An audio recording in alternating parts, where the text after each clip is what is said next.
বাংলায় দলবাজি বন্ধ না হলে বড় শিল্প আসবে না। বাণিজ্য সম্মেলনের আগে সাধারণ মানুষের এমনই প্রতিক্রিয়া। সম্মেলনে অনেক কিছুই ঘোষণা হয়, প্রকৃতপক্ষে তা বাস্তব রূপ পায় না। দলবাজি ভুলে বাংলায় শিল্পের বিকাশের মাধ্যমে কর্মসংস্থান হোক চাইছেন সাধারণ মানুষ।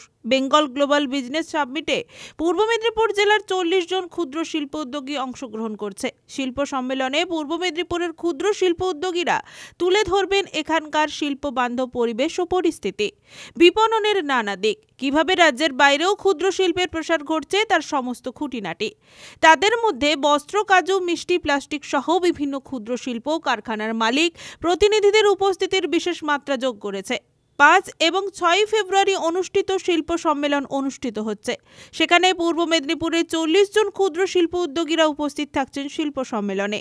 জেলার 40 জন ক্ষুদ্র শিল্প উদ্যোগীদের সম্মেলনে অংশ নিলেও জেলায় কতটা শিল্পের বিকাশ ঘটবে তা সময় বলবে। দেখুন, বিগত দিনগুলোতে এই শিল্প বাণিজ্য সম্মেলনে অনেক বড় বড় শিল্পপতিরা আসবেন বলে প্রতিশ্রুতি দিয়েও আসেন। গতবারেও ঢাকঢোল পিটিয়ে আমাদের সৌরভ গাঙ্গুলি স্যারের কারখানা হবে বলে এখনো তার আমরা কিছু দেখতে পাইনি। তা আমরা আশাবাদী হয়তো কিছু আসবে, কিন্তু শেষ অবধি সেই আশাটা কাগজে কলমে না বাস্তবায়িত সেটা হয়তো সময়ে পড়বে।